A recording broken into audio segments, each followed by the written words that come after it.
What's good, family? NBA playoffs is in full effect. We just seen Jason Tatum make history. We seen the Miami Heat overcome all the odds and make it to the Eastern Conference Finals. We seen the Lakers start 2-10, but now make it to the Western Conference Finals. We seen Jokic finally punch his ticket and say, "Yo, it's my turn to make it to the finals." What's up, y'all? As y'all know, as y'all just clicked on this video, this is round three, man. We've seen round one, we've seen round two. And now it's time for both the Western Conference Final and Eastern Conference Final. This is going to be a great matchup. So in this episode, we're just going to get into some X factors and predictions for both series. For the Miami Heat and the Celtics matchup, we do have a special guest on, so stay tuned for that. But let's go ahead and waste no time. Let's get into it. If you're new, make sure you smash that subscribe button. Follow us on all of our socials. But let's go ahead and get into it, man. In the West, we got the Lakers versus the Denver Nuggets. This is what it's all about, man. We got the best two teams in the West facing off. Throughout the first two rounds of the playoffs, the Nuggets have had the best offensive rating and offensive efficiency, and the Lakers have had the best defensive rating and defensive efficiency. So that means that we got the best offense, number one offense going against a number one defense. You can't ask for a better matchup than this. I'm going to go ahead and start with the Lakers and get into some of the keys for the Lakers. Then I'll talk a little bit about the Denver Nuggets, and then I will, at the end, give my prediction for this series. So let's go ahead and jump into the first one for the Lakers. And this is one and most important for the Lakers. You have to make sure Anthony Davis is aggressive and looking to score. And the reason why I say this is because we all know the heavyweight matchup is going to be AD and Jokic. You know, they're going to go at it. That's the headlines, right? The best two players on the team. And Jokic is a great, gifted offensive player. He's got great IQ, great vision, can score. He's a threat. But where he's not that great is the defensive end. And where he is kind of slow is on the perimeter. AD, he's great defensively and offensively. He can, give you a 7-block game and give you a 50 burger. So the thing is, AD needs to be really aggressive and looking to score. I know a lot of the times Anthony Davis has sometimes been looking to make his impact only on the defensive end. In this series, AD's got to bring it and be looking to score. Really, the Lakers offense should go through Anthony Davis.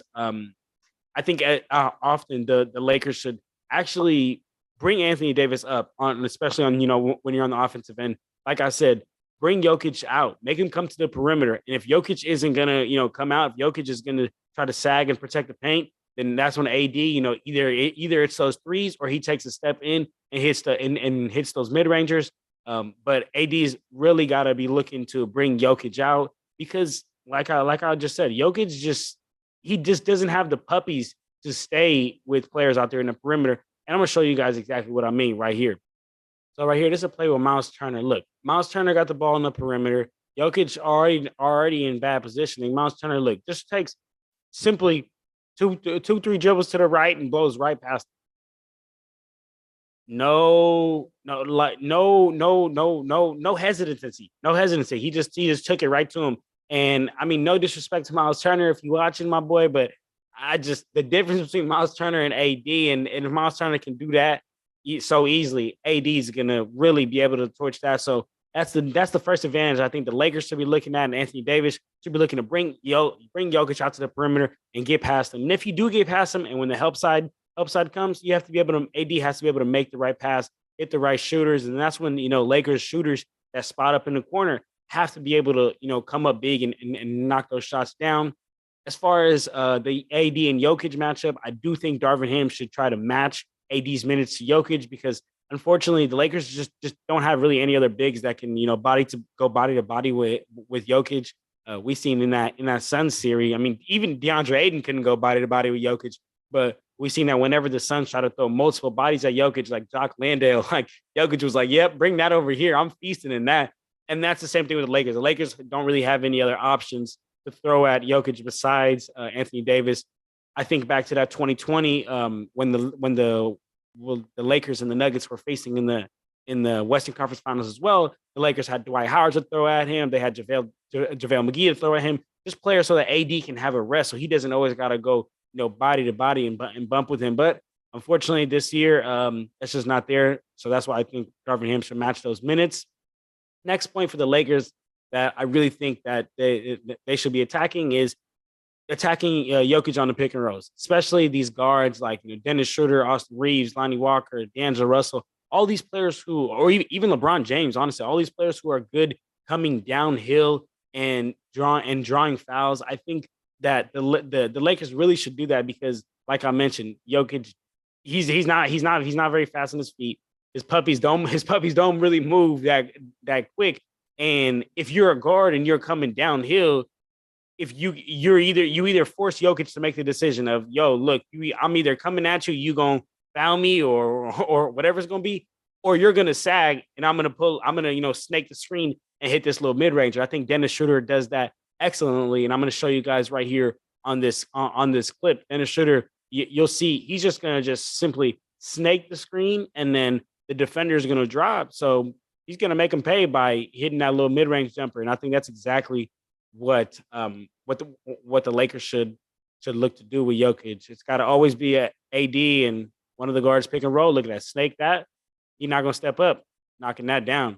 If he's not gonna step up, knock that down. Look at that. Look, snake it right there, and that's exactly. See, if Jokic gives any Laker, I'm talking LeBron, I'm talking Lonnie Walker, I'm talking Dennis Schroeder, D'Angelo Russell, that much space. He's just got to they got to be able to knock that down. And I think that'll be a huge advantage for the Lakers. They got to look at that because when you're constantly attacking somebody, what's going to happen? They're more likely to get foul calls called on them. They're more likely to get tired. And whether Jokic fouls out or whether Jokic got to sit down for a quick breather, the Nuggets suck without Jokic, y'all. Go look at the numbers, y'all. The Nuggets probably ain't even a freaking playoff team without Jokic. So they really struggle without him. The Lakers really got to be able to take advantage of those minutes that Jokic aren't out there. And you know what that's going to come to? You know what's important about that? So earlier I said Anthony Davis, his minutes need to be matched with Jokic. But that means that when Jokic is on the court if Jokic fouled out, Anthony Davis should still be out there. But if Jokic is getting a breather, Anthony Davis should be getting a breather. So that means that the Lakers role players need to come up big and the Lakers need to get big contributions from them, like they have been so far. I mean, so far in the playoffs, the Lakers bench is number 2 for bench points. The number one is the Miami Heat. And I mean, in the Grizzlies series and in the Warriors series, we've seen a lot of games where the Lakers won because the role players stepped up. Maybe AD didn't have the best game. Maybe LeBron didn't have the most efficient game, but the role players stepped up. I mean, in the Warriors series, I think back to Game 4 when Lonnie Walker went off and had the 15-point game, went off in the fourth quarter, was giving it to Curry. Or I think when Dennis Schroeder came off the bench and had 14 points in Game 5, or even the classic role player Game 1 in that first round against the Grizzlies, Uchi Hachimura came out and scored 29 points and led the Lakers to a big win, a huge win. So that's another thing. I think that the Lakers role players are going to have to come up big, and on the defensive end, the Lakers have to communicate. They're going to have to communicate very well because if they don't, Nuggets are going to get through them in maybe 5 games. Nuggets are very good dribble handoff team. They run a lot of plays, a lot of backdoor cuts, and with a player like Nikola Jokic, you should do that. So the Lakers defense is going to have to communicate a lot and not get caught sleeping. But now let's go ahead and jump to the other side, y'all. Now let's go ahead and jump to some of the keys that I got for the Denver Nuggets so that they can pull out this win. I know Nikola Jokic definitely wants to finally punch his ticket to the NBA Finals. He's probably tired of people saying, like, people like me, honestly. I'm one of those people that's like, oh, Nikola Jokic, 2-time MVP, but you ain't made it to the finals yet. Not even really a Western Conference or something like that. But now he did it, and let's see if he does the finals. But let's get into some of the points for the Denver Nuggets. Number 1, got to be the other guys, man, the role players. You know what you're going to get from Jokic. You know what you're going to get from Jamal Murray. Honestly, you this year, I'll even give it to Aaron Gordon. You know what you're going to get from Aaron Gordon. He's been solid, consistently efficient. But the difference for the Nuggets and when the Nuggets are on a whole nother level, I'm talking when the Nuggets are in 7th gear, is when they got players like KCP hitting. They got players like MPJ doing the right thing, hitting the right shots at the right time. Bruce Brown making the right plays. When they're getting solid minutes from Jeff Green. And the Lakers really need to watch for that because in the Warriors series and even a bit in that Grizzlies series. Sometimes the Lakers focus too much on the star player and kind of forget about the others. And you can't forget about a player like KCP, who in that closeout game against the Suns went up for 21 points. You can't forget about a player like MPJ, who in that in Game 5, MPJ went off for 19 points. Bruce Brown went off for 25 points. You can't forget about those players just because you're just so locked in, so focused on Jokic. Jamal Murray, he can go off too. He can hurt you. So the Lakers absolutely have to be cognizant of that.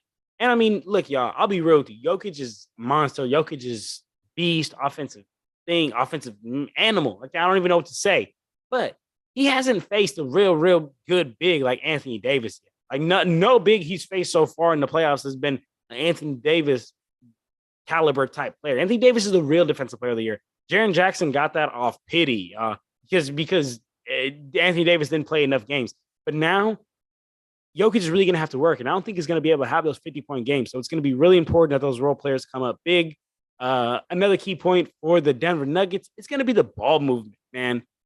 Backdoor cuts. I'm talking about dribble handoff, screen action plays, just a bit of everything.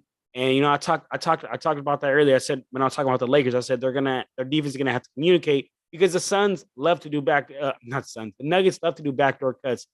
They love to catch teams slipping. And you know what AD loves to do? AD loves to sleep on defense, y'all. I'm not gonna lie. As a Lakers fan, I know, and I'm sure all Lakers fans out there in the world, you know, Anthony Davis and the Lakers sometimes, if they're not guarding the ball, they're just not paying attention. I don't know what it is. They just like not paying attention, or they just slipping. I don't know what it is, and it happens often. So I'm gonna show y'all right here what I'm talking about. And the thing is, you cannot do that with a player like Jokic, because Jokic will torch it to a whole nother level. But look, let me show y'all right here what I'm talking about. Right here in this setup, we see, oh, that's a blur right there. We see Anthony Davis is right here. Hope y'all can see that cursor. Anthony Davis is right there. Draymond Green gets the ball. Anthony Davis got caught slipping. Look at that backdoor cut. Boom. Look, I play that back right there. Draymond went. Looney cut. AD got caught sleeping. Look at that. I'll run that back right there. Draymond went. Looney cut. AD get caught sleeping. And that's what I'm saying. Like, look, another no disrespect time. No disrespect to Draymond Green. But if Draymond Green doing that to you, imagine at the level Jokic is going to do that to you. Jokic is going to obliterate AD, obliterate the Lakers if they sleep like that on defense, if they're not on their 10 toes at absolute all times, man. So that's it. So that's another thing. The Nuggets have to swing that ball. They have to run a lot of their backdoor cuts, a lot of their screens, a lot of their dribble handoffs, because I guarantee to you there'll be like at least like one or two every game that the Nuggets will just catch the Lakers slipping on, and they'll get an easy bucket. Look right here, we can see that the Nuggets' elite ball movement it just causes for easy buckets. Look right here, we see Jokic. He's got Jock Landale on him. He's backing him down. Jeff Green cuts some elite ball movement. They make the right pass.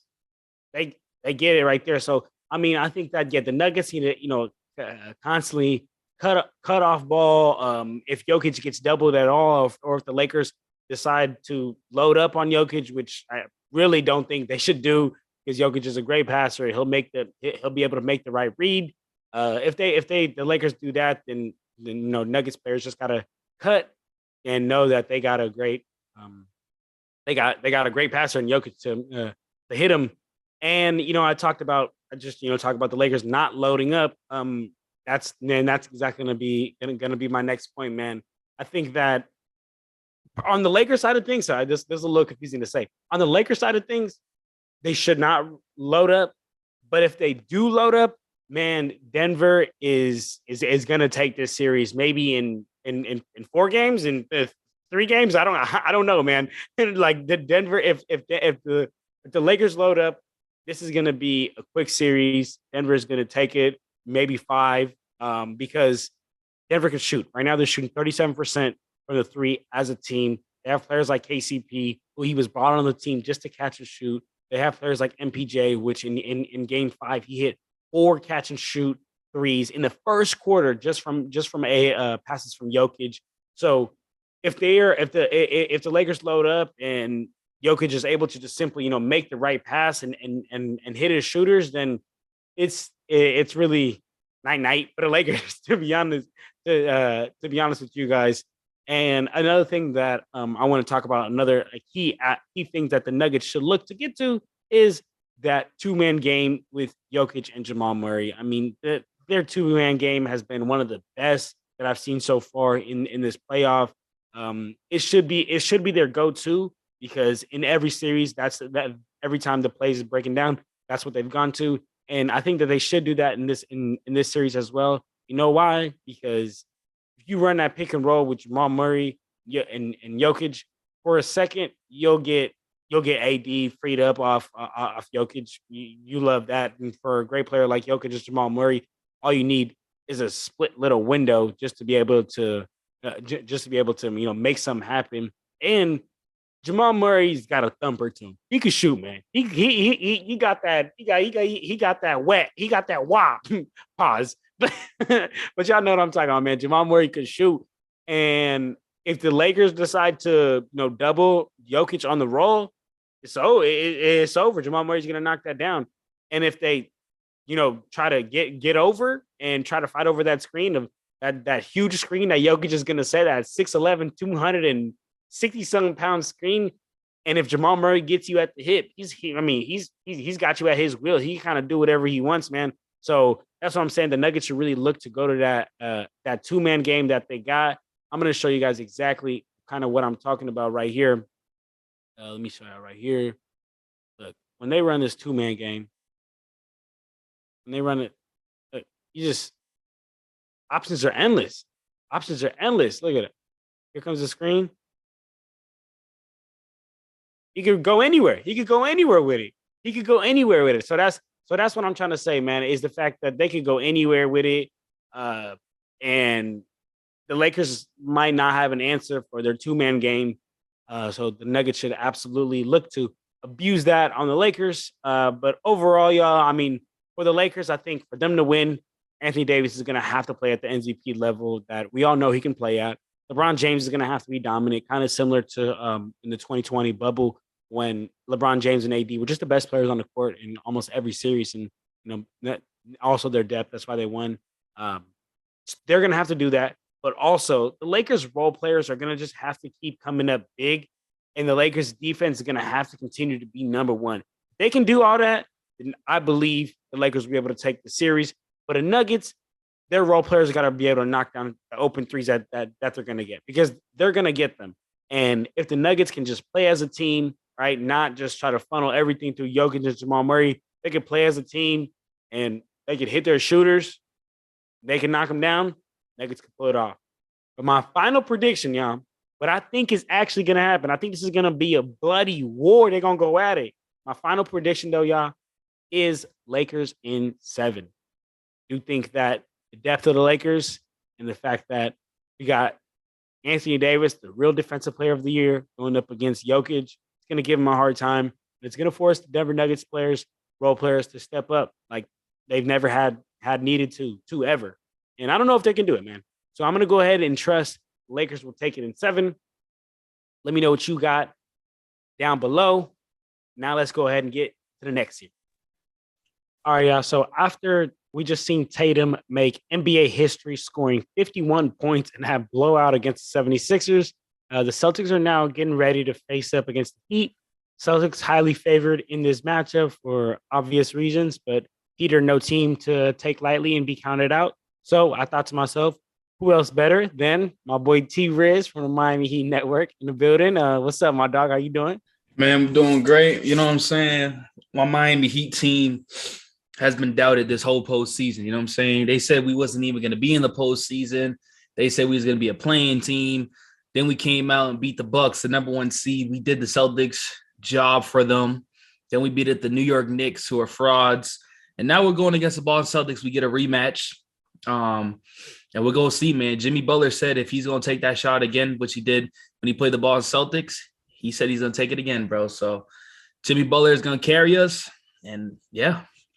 All right. Well, I actually really like that statement. You said this, you said we did the Celtics job for them. I gotta clip that and put that everywhere. But all right. Well, then let's just get into it. Just All right. give me your predictions. Who you got? What's X factors? We'll talk to you. All right, I think obviously, like you said, the Celtics are favored. I seen the ESPN thing that they said the Celtics have a 97% chance of winning, and the Miami Heat have a 3% chance of winning. But like I said, the Heat have been underdogs this whole season. But I do want to say they played each other 4 times this year, and the series was 2-2, right? And the Celtics got worse heading into playing in the postseason. The Miami Heat did get better playing in the postseason. I think the Miami Heat were a bad team in the regular season. It showed. There wasn't a play-in for a reason. If you're in a play-in, you're not the greatest team, right? No one. And then for the Boston Celtics, they were a top 2 seed, and the main reason why this team has been struggling in the postseason, I feel like a lot of people, including me, is not really taking this team as a threat, is because their main player and Jason Tatum has. I don't want to say struggle because but his shooting efficiency has been very up and down, right? Starting from the Hawks series and then heading to the Philadelphia 76ers series, like you go in a playoff game and put 7 points shooting 1 for 7 is unacceptable, right? And then he comes out and drops 51 the next game, right? But the game before that, he shot 5 for 21 and 19 points, 4 for 11, but he had the 16 points in the fourth quarter. So I think a lot of this stuff is getting overlooked because he's finding like – he had 3 bad quarters, and then in the fourth quarter, you start hitting some shots. But like when you start playing better teams, when you start going to the NBA championship, you can't play like this. And we've seen it from last year where Jason Tatum turned into Tatum Jason. He did not play good in Golden State. Like it was a very up and down series. Jaylen Brown was probably the most consistent. And once again, Jaylen Brown is the consistent player on this team in the postseason once again. I love Jason Tatum. I think he's a bad boy. Like he has the most points in NBA history for Game 7 with 51. He did his thing. But that's the big question mark is it's going to be Jimmy Butler versus Jason Tatum. And I think they're going to cancel each other out. And then it's going to matter about defense, right? I mean, when you look at the defense, the Boston Celtics are number 1 defense, tied with Lakers, Nuggets, and the Heat in the postseason so far. So they're pretty well defensive, right? The Miami Heat's rating is 111, and the Boston Celtics rating is 111. So they're pretty tied there. And then for just going with other stats, right? Defensive rebounds, Celtics get 35, Miami gets 32. Steals, Miami is a better team on the steal section with 7.5, and Boston 6 steals. But the Boston Celtics are a better team that protects the rim with 6.8 blocks. So that's because of Robert Williams, Al Horford, Marcus Smart. Other hand, for the Miami Heat, they're only 3.5. So I think it's going to be a really, really good series. Believe it or not, I think a lot of people are saying Celtics going to close it out in 5. That's not even realistic because they couldn't even close out the Hawks in 5 games, John. You know what I'm saying? Like, this game is going to either go 6 or 7. If it goes 5, I'll be shocked about That's it. So disrespectful to Jimmy Butler and the Heat. Super, super, super disrespectful. But like I said, I think the Celtics have the better roster. But the Miami Heat role players just have been stepping up, to be honest with you, man. Like, besides Jimmy, like the dude's averaging 31 points a game, 6.6 rebounds, and 5.4 assists, 1.7 steal. But Bam finally getting together a little bit. And I think Bam's going to be a big part of this series, right? Like he has to go 25-10 because there's no Tyler Hero there. This is where you need a Tyler Hero because he can create his shot. Besides Jimmy, there's no one else on the Heat that can really create their own shot. Maybe Kyle Lowry, but Kyle Lowry's just, he's old. Yeah. And so it's going to be a tough series. And also too, not having Victor Oladipo, which remember when Victor Oladipo played the Boston Celtics, he was kind of like the Jaylen Brown stopper in a sense. Like he was playing some really, really good defense, but he just couldn't find his shot. So this is where these 2 losses come in hands. Like you need these 2 players out there. The wing depth, so the Heat don't have it, right? They're going to rely on Caleb Martin, Max Strus, and maybe Haywood Highsmith. That's not going to cut it out when you got to go against a Jaylen Brown and Jason Tatum. Like, even if Jason Tatum does struggle this series, the dude's still going to put up 20 points. Like, what is struggling? He's still going to put up 20 points. And this team's good enough to win games with him struggling. And we've seen it so far in this postseason. So I think those are kind of the main points of it. For the Boston Celtics end, though, right? I think you got your guys in Jason Tatum and Jaylen Brown. I think Joe Mazzulla is a huge problem, and he's going to get outcoached by Spo. And I think that's the only reason why. And obviously, Jimmy, this is going to be a series. Joe Mazzulla is not a good coach, and I think we're noticing that heading like postseason, like regular season, we all let it slide because like his record was great and stuff like that. But you could tell the effects of Ime Udoka not being there is shown. So I think that's going to play a part. And then Marcus Smart, he's going to have to start. He's going to have to do his thing. I mean, he's averaging, his points are going up, though, in postseason. I give him that. He's averaging 16 points a game. But you're going to need big games from Derek White. Al Horford, very inconsistent. The one game he's shooting 5 for 5 at the three-point line. The next game he's going 0 for 5. So if he can constantly knock some shots down, and I think this series will be pretty much over. I'm not going to lie to you. Because Malcolm Brogdon coming off the bench has been beast. And they don't really run they run Grant Williams a little bit, but he hasn't really done much. He's only getting like 13 minutes a game. So they really run like a 7-man rotation sometimes, well, mainly Tatum, Brown, Smart, Brogdon, Derek White, Robert Williams, Al Horford, and Grant Williams. Like that's their 7-man rotation. And then for like the Miami Heat, they're running deep. Sometimes they run Cody Zeller, Haywood Highsmith. I'm having a brain freeze right now. Who's on the damn roster? The Miami Heat. Yeah, okay. Duncan Robinson, Caleb Martin. They do run Duncan Robinson and Kyle Lowry. And Kyle Lowry coming off the bench for the Miami Heat has been a great thing for them. Great thing. I think it's a great thing. Gabe Vincent starting for this team is going to be good too. That is another body that they're going to try to throw at these wings. But man, I think it's going to be tough for Miami to win this series. It really is. But like I said, you can never underestimate them because who we came out here and said the Bucks are going to win in 4, maybe 5, and the Miami Heat did the opposite. Absolutely. I think out of all the teams, you just cannot doubt the Miami Heat because of that Heat culture and LeBron James because we just know what LeBron do, right? But you said a lot of great points. You talked about a lot of great, X factors and this and that. But T, I mean, you're part of the Miami Heat network, but I want to know, like, what's your official pick? What's your official prediction and how many games? Because this will be a series. And talk to me. What you got? Well, I think it closes out in 6, maybe. I think it closes out in 7, actually. I got Miami Heat beating the Celtics. Believe it or not, I don't think the Celtics are that good like everybody thinks they are. And I think it just started from that first round, and I just never got away from that first round matchup where the Boston Celtics could have closed out the Atlanta Hawks, and the Atlanta Hawks just kept staying through. And I think it's 2 rounds, John. They played 6 games in 7 games. I know these players are young, and they're mainly their 2 stars in Jason Tatum and Jaylen Brown. But sooner or later, say if they do win this series or if they don't win this series, whatever the case may be, right? They're going to have no legs because they keep extending series. Like if you notice, like some of these teams, they're not extending series. Celtics one game will play like the best team in the league. And then the next day they play like the worst team in the league. You can't do that in the postseason. You just can't because one game could ruin your whole season. And that's what the Celtics do. And they've been getting lucky. They've been getting real lucky. Maybe this will sound like an excuse, but Atlanta just wasn't good enough. I think we can all agree with that. And then the 76ers on the hand, bro.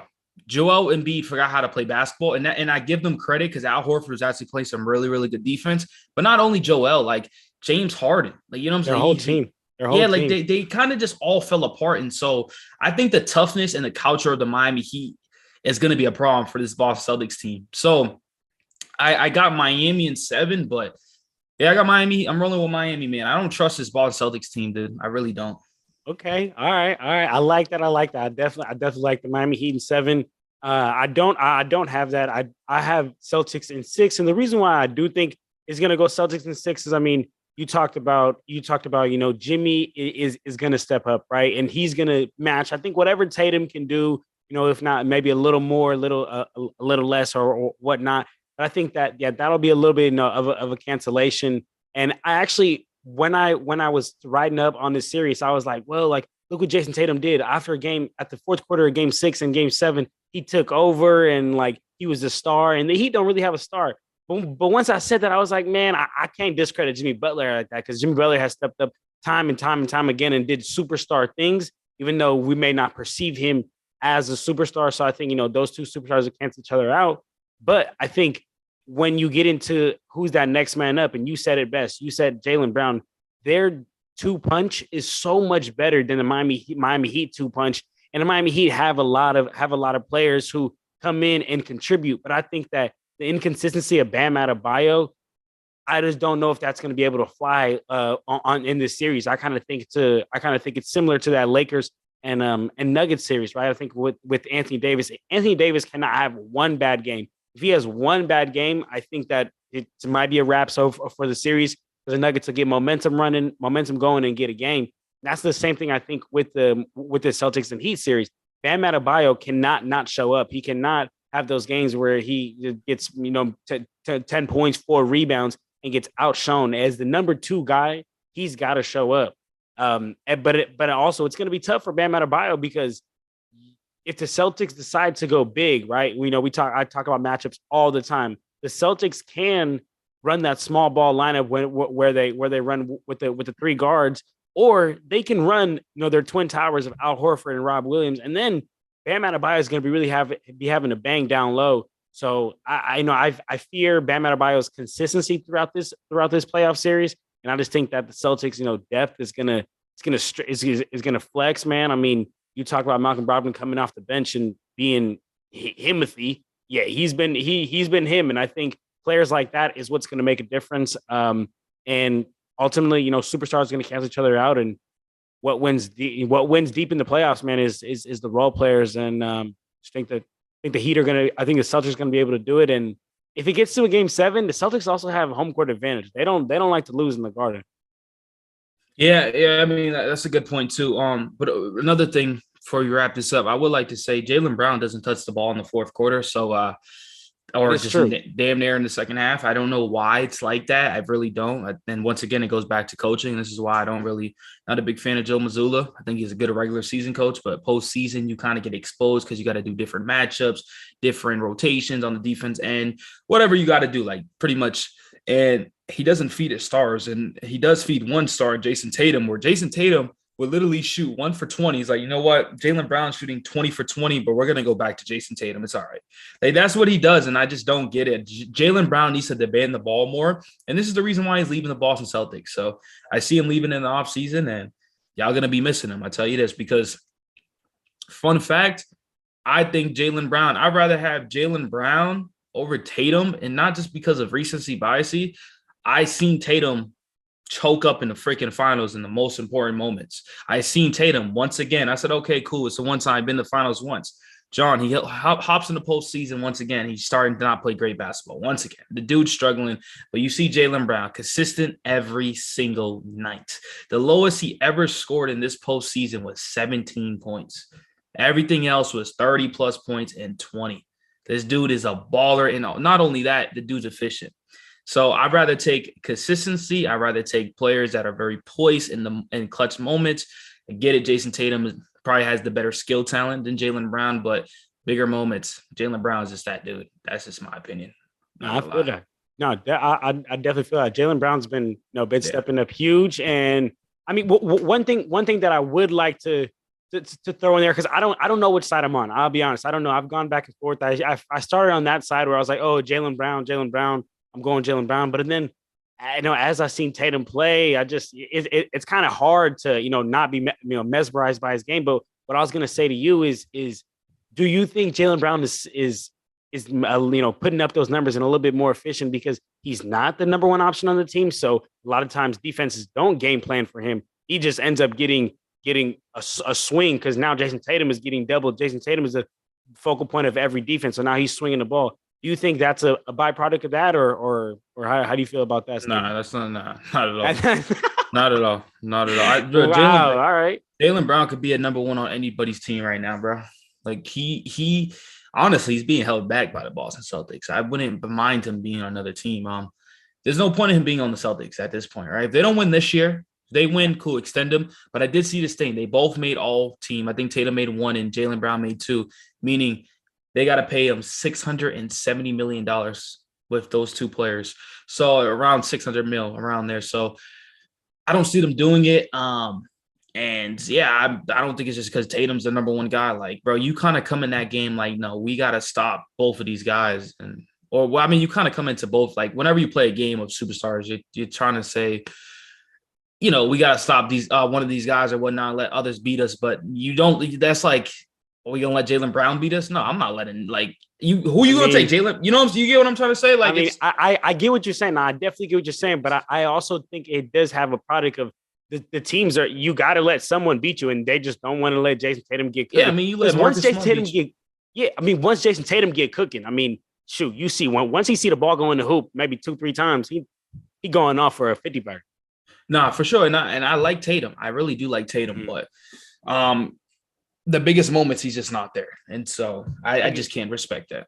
I can't. I seen it against Golden State, and I said, okay, that's his first finals appearance. You got to let it slide, right? First finals appearance, you get this is against second year Warriors in a row. Too? This is the second year in a row, John. Second year in a row where he's just and he's not playing bad. That's the thing. I think because he's just so good, we expect more, but he's so inefficient. Dude, he's like starting off games 0 for 10. You go against the Lakers and shoot 0 for 10, the game's over. As your best player. Yep. I give that to you. All right, T Riz, before I get you out of here, I do got to ask you this because I'm not going to lie. I went back and forth with this myself. Who ends up guarding Jason Tatum? Do you throw Bam on him? Do you just box and one him? Do you zone him? How do you do that? Or in your case, are you saying throw Bam on Jaylen Brown? What do you rather? Well, it's funny because Bam Adebayo came out and said, if I got to guard Jason Tatum, I'll guard him. So I think the first game, I think they don't throw the defensive rotations at him just yet. I think they have a one-on-one, and then whoever wins the matchup, right? I think game 2, that's where the adjustments start coming in.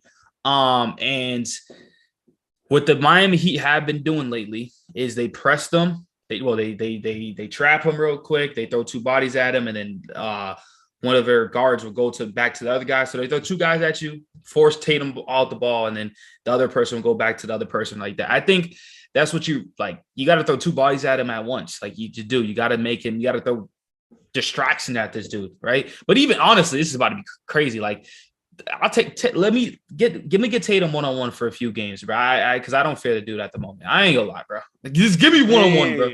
That's not crazy. Because that real stuff though, because it's like the dude's missing layups, dude's missing shots. Like I think everybody, like I said, the 50-point game, 51 points. Yeah, because that's the thing. The 50-point game is out. Is no one's thinking about the other games, and it's just like I think about every single game you play in the postseason. This series should have never even went to 7. You went out there, and now I'm talking too much, but you went out there and lost to the 76ers without Joel Embiid. What does that tell me? And this has nothing to do with You had a bad game. Yeah, and those are the games in the biggest moments. Okay, I got. And those are the games you can't have a bad game. If your superstar players are out, bro, you got to make sure you close that out ASAP. Like there's no time for having fun and let's do this and that. But yeah, I think the Miami Heat, I think they're gonna throw different bodies at him. They're probably gonna throw Caleb Martin and they're probably throw Gabe Vincent at him just to be a little nagger. Jimmy Butler will definitely play on him a little bit. Haywood Highsmith would definitely play on, but the Heat don't really have much depth. They don't really have much wings to really slow down these players. I think they could easily take them one-on-one, but I think the defensive purpose, they may play some zone, but in zone, it's tough for that because if Al Horford starts hitting, you can't do that. If Marcus Smart starts hitting, you can't play that defense. So it'll be interesting. I think just during the moment, that's kind of when you like, let's go zone. Let's see how it does, do it for a couple plays. Let's go back to man. Like, let's just press him, like kind of like just keep throwing stuff at him and let's see. Shoot. Hey, man, if they run the zone, shooter's going to shoot, man. But y'all heard it here first, man. T-Riz, he has Heat in 7, correct? Correct. I have Celtics in 6. We're gonna see it, man. For the family, make sure you follow Miami Heat Network. Everything will be linked in the description down below. And get at us, man. NBA playoffs is here. We juice, we excited. Enjoy the Western Conference and Eastern Conference finals. And that's it, man. We out here, y'all. Peace.